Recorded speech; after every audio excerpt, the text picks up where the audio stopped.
আসসালামু আলাইকুম সুপ্রিয় দর্শক, আগামী ত্রয়োদশ জাতীয় সংসদ নির্বাচনকে সামনে রেখে বাংলাদেশে যতগুলি রাজনৈতিক দল রয়েছে প্রত্যেকটি রাজনৈতিক দল নির্বাচনী ইস্তেহার ঘোষণা করছেন। ইতিমধ্যে আপনারা জানেন, গত দুদিন আগে জামাত ইসলামী তাদের নির্বাচনী ইস্তেহার ঘোষণা করেছেন। এবার বিএনপি তাদের নির্বাচনী ইস্তেহার ঘোষণা করেছে। কি আছে তাদের 51 দফা নির্বাচনী ইস্তেহারে? আজকে আমি সে বিষয়টি নিয়ে আপনাদের সামনে আলোচনা করব। প্রিয় দর্শক, গত 6 ফেব্রুয়ারি রাজধানীর সোনারগাঁও হোটেলে বাংলাদেশ জাতীয়তাবাদী দল বিএনপির পক্ষ থেকে নির্বাচনী ইস্তেহার ঘোষণা করা হয়েছে। ইস্তেহার পাঠ করেছেন দলটির চেয়ারম্যান তারেক রহমান।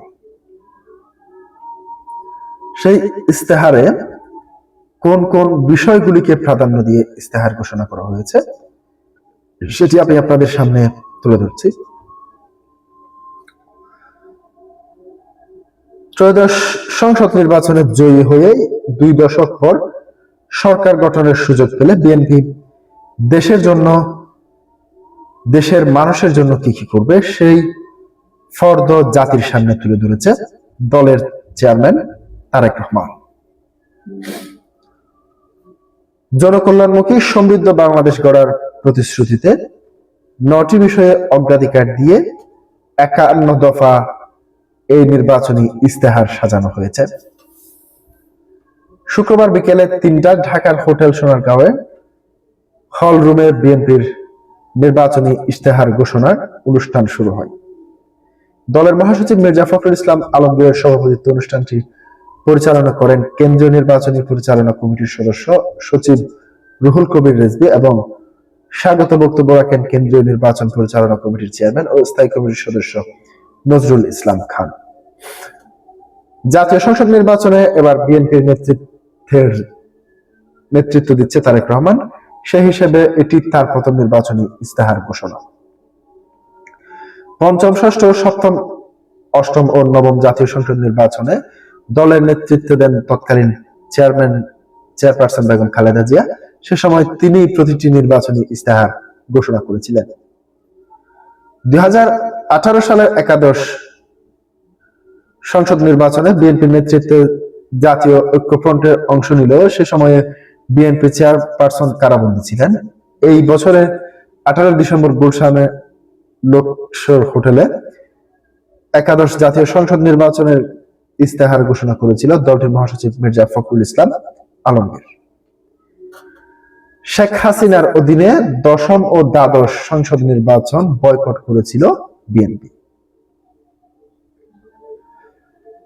প্রিয় দর্শক, সেই নির্বাচনী ইস্তেহারগুলিতে যে সমস্ত বিষয়গুলি তুলে ধরা হয়েছে প্রত্যেকটি বিষয়ই ন্যায় এবং সুশাসন প্রতিষ্ঠা থেকে শুরু করে বেশ কয়েকটি ক্যাটাগরিতে ভাগ করা হয়েছে। সর্বপ্রথম তিনি যে বক্তব্যটি দিয়েছেন, যে ইস্তেহারে দেশকে তলাবিহীন জুড়ির অপবাদ থেকে মুক্ত করেছিলেন জিয়াউর রহমান, সেটি স্মরণ করে তিনি তার বক্তব্য শুরু করেন এবং বক্তব্যের শুরু থেকে শেষ পর্যন্ত, নির্বাচনী ইস্তেহারের শুরু থেকে শেষ পর্যন্ত তিনি বলতে থাকেন। তারেক রহমান আরো বলেন, স্বাধীনতার পর আন্তর্জাতিক পরিসরে বাংলাদেশকে যে অবমাননাকর তকমা দেওয়া হয়েছিল, জিয়াউর রহমান তা পরিবর্তন করে অর্থনৈতিকভাবে দাঁড়ানোর পথ তৈরি করেছে। তার নেতৃত্বে দেশ ধীরে ধীরে আত্মনির্ভরশীলতার দিকে অগ্রসর হয়েছে। অনুষ্ঠানে তিনি বলেন, জিয়া রহমানের মৃত্যুর পর দেশে আবারও স্বৈরাচারী শাসনের উত্থান ঘটেছে, তবে বেগম জিয়ার নেতৃত্বে ধারাবাহিক আন্দোলনের মাধ্যমে সেই স্বৈর শাসনের অবসান ঘটে।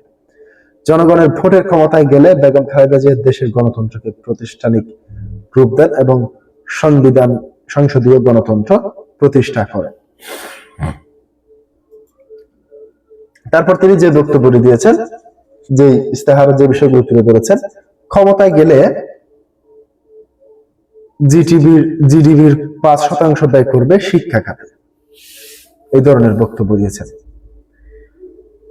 ইশতেহারে বলা হয় শিক্ষা খাতে বরাদ্দকৃত অর্থ শুধু ভবন নির্মাণ বা অবকাঠামো উন্নয়নের সীমাবদ্ধ রাখা হবে না, বরং শিক্ষার মান উন্নয়নকে অগ্রাধিকার দেওয়া হবে। বিশেষ করে প্রাথমিক স্তরের শিক্ষকদের দক্ষতা বৃদ্ধি এবং প্রশিক্ষণ এবং পাঠদানের সক্ষমতা বাড়ানোর উপর গুরুত্ব দেওয়া হবে। দলটি জানিয়েছে, আধুনিক প্রযুক্তি নির্ভর শিক্ষা উপকরণ এবং অন্তর্বর্তীমূলক শিক্ষা ব্যবস্থা এবং শিক্ষক প্রশিক্ষক কার্যক্রম সম্প্রসারণের মাধ্যমে শিক্ষা ব্যবস্থাকে যুগোপযোগী করা হবে।